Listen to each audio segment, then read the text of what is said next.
So good afternoon everyone. Welcome back to another session of Cancer Care at American Oncology Institute. And today we have with us Dr. Anbu, Consultant Radiation Oncologist at American Oncology Institute, Coimbatore. Dr. Anbu holds an overall experience of 8 years in the field of radiation oncology. So welcome Dr. Anbu, and over to you. Thank you. Good afternoon to all. Today we are going to talk about oral cavity cancers. So oral cavity is the region of the mouth which is seen inside the mouth. That is the if a person opens his mouth, the region that see when a person opens his mouth is the oral cavity. So which consists of many regions like the anterior. The anterior means the front part, the anterior part of the anterior two-third of the tongue, and the buccal mucosa. So buccal mucosa is the region that is the inside of the cheek. The region is called as the buccal mucosa. And then the hard palate. The hard palate is the roof of the oral cavity, that is the bony part that is in the uppermost part of the oral cavity. And then the floor of mouth. The floor of mouth is the region seen on the under surface of the tongue. So all these region constitutes the oral cavity. So the cancers that are arising from this region are called as the oral cavity cancers, and all these regions will be covered by a mucous membrane. So the superficial layer of the mucous membrane is lined by a squamous epithelium. So most of the oral cavity cancers arise from this squamous epithelial cells, and they are called as squamous cell carcinomas. So doctor, as oral cancer is considered to be a global problem in the recent years, could you kindly elaborate more on the burden and the incidence of the rising incidences in India? Okay. So the oral cavity cancer is a problem in the worldwide level as well as in the India level. So almost about 3 to 3.5 lakh people are getting affected by this oral cavity cancers in the world level every year. And when we look at the Indian level, about 1.4 lakh people are getting affected by this tumor every year in India. So almost 30 to 40% of the global burden is arising from India. So India is one of the common regions where oral cavity cancers is seen commonly. As compared to the developed countries, the oral cavity cancer burden is very high in India. So a major reason for that is the usage of tobacco. So tobacco consumption has been decreased to a much extent in the Western developed countries as compared to India. So in India, especially the usage of pan masala, gutka, where these pan masala and gutka are kept in the oral mucosa for many hours, they act as a carcinogenic agent. They contain multiple carcinogenic agent, and they lead to the mutation of these squamous cells and leads to the development of cancers. So the main risk factor for the development of cancer at high incidence in India is usage of tobacco, either in the form of smoking or as a form of pan masalas and gutka.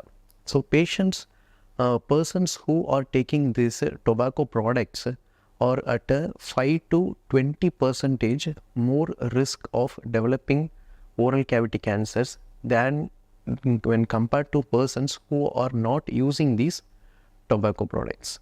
So when we stop using these tobacco products, a much burden of oral cavity cancer in India can be decreased. So doctor, you have come to know the reasons on why the oral cavity arises. So is there any way we can find a detection at an early stage? Okay. So there are a few pre-malignant conditions which if we can detect these pre-malignant conditions, we can able to detect oral cavity cancers at an early stage. So conditions like leukoplakia, erythroplakia, these are all white color patches and red color patches respectively, which arise in the oral mucosa and these can be a pre-malignant lesions. So pre-malignant lesions means the lesions that develop in these mucosa, in the oral cavity mucosa, before the development of a frank cancer. All of these pre-malignant lesions will not develop into a cancer, but the patients who are having these pre-malignant lesions are at higher risk of developing a cancer.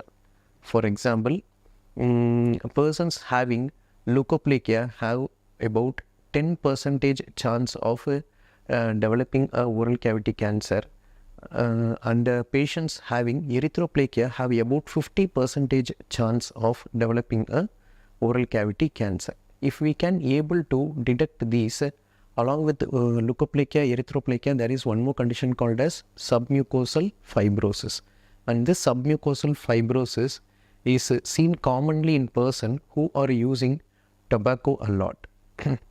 So if we can able to detect these white patches and red patches in the oral cavity and also the submucosal fibrosis in the patients, we can able to stop the development of invasive cancer, and we can prevent the development of cancer if we can able to treat these conditions. So doctor, what symptoms does an oral cavity cancer carry? Okay, so the symptoms, okay, so most of the patient will come to our clinic with a non-healing ulcer in their oral cavity, and these ulcers will be for many weeks to months in duration, and these ulcers will be usually a painless ulcer. And the other symptoms the oral cavity cancer patients may have is a development of a tumor within the oral cavity, and they may be having difficulty in swallowing, called as dysphagia, or pain during swallowing, called as a odinophagia. Some patients may have a blood stained sputum or saliva, and few patients will have a swelling in their neck region that is caused by a metastasis in their cervical lymph nodes, and a few advanced stage patients may also have changes in their voice also. So all these symptoms are normal, like for cold and all, doctor. So does this differ from Yes. So ulcers can be caused due to vitamin deficiency also, but these ulcers will be a long-standing ulcer. So if you have any of these symptoms for more than 2 weeks or 3 weeks, definitely you should be consulting a doctor. Do not self-medicate yourself. Consult a doctor and get a proper investigation done. So the main thing is persistent symptom. So diagnostically, how can we evaluate these cancers? Okay. So first, the first thing we will do if we see a ulcer or a tumor in the oral cavity is doing a biopsy examination. So biopsy is a procedure where we take a small sample of tissue and send it to the lab for microscopic examination. In the microscopic examination, the changes in the nucleus and the changes in the cytoplasm and the invasiveness of these cells will be detected, which helps in identify whether these tissues are having malignant potential or not. So after confirming the tumor with a biopsy, we will do a staging evaluation of the patient. Staging evaluation of the patient consists of imaging procedures like CT scan, MRI scan. So these imaging procedures will help us in evaluating the local as well as the regional extension of the disease. So local extension of the disease means the invasiveness of the tumor in the nearby tissues, and regional invasiveness means the spread of the detection of the spread of the tumor in the lymph nodes, especially in the cervical lymph nodes. They are cervical lymph nodes which lies on the cervical region, means the neck region. And then if the patient is having a advanced disease, a PET-CT scan is advised for doing a metastatic workup, means for detecting the spread of the disease to the distant organs like lungs, liver and bone. And before doing a biopsy, a complete history taking as well as a complete physical examination of the patient should be done. In the examination, the oral cavity, the pharynx, larynx should be inspected, and in history taking, a complete symptoms of the patient should be recorded, as well as the smoking history of the patient should be recorded. So, doctor, what strategies do we follow for treating these type of oral cavity patients? Okay. So, usually the patients will be treated with a combination of treatment, including surgery, radiation therapy and chemotherapy. So, in surgery, the tumor will be removed with a maximum safe margin. At least a 5 millimeter of safe margin is required. Along with that, the lymph nodes of the neck will be removed, which have the risk for spread of the disease. And after this surgical procedure, the tissue will be sent for a pathological examination, where a pathologist will examine the tissue using a microscope. In that, the pathologist will look at the tumor cells, its nucleus and its features.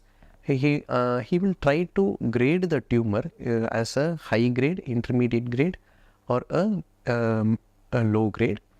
And then he will also look at the risk factors like the lymphovascular invasion, which is the spread of the disease within the lymphatic channels and the blood vessels. And he will look at the margins of the resection tissue. So, if the tumor is present in the resection margins, then the recurrence of the disease is very high. So, after this pathological examination, if the patient is having a high risk for recurrence of the disease, then he will be advised to receive radiation therapy. So, radiation therapy can be given alone or in combination with a concomitant chemotherapy. And in some patients, if the patient is not eligible for a surgical resection, or if he refuses to undergo a surgery, the radiation therapy is given as a primary treatment modality, usually along with concomitant chemotherapy. And this treatment strategies depends on the stage of the disease in which the patient is presenting to us, and then the performance status of the patient, his comorbid conditions and so on. So, doctor, having a lot of strategies like surgical kind of thing. So, coming to radiation part, so what does a patient expect during the course of the radiation? Okay. So, whenever a patient comes for a radiation therapy, first he will be examined by a radiation oncologist. A complete history and examination will be done, and if he and his reports will be evaluated, and if the patient requires a radiation therapy, the patient will be first simulated using a CT scan. A CT simulation procedure is done. Before that, a mask will be made, which is according to the patient's body contour. A thermoplastic mask will be made, and it will be applied to the patient during simulation procedure as well as during treatment procedures, which helps in keeping the patient immobilized.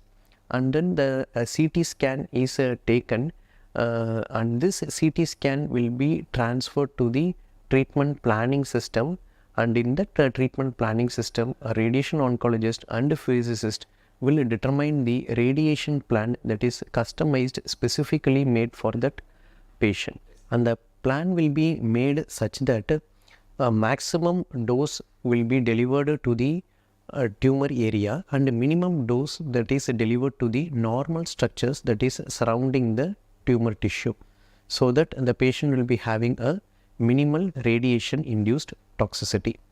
and this plan will be delivered daily to the patient.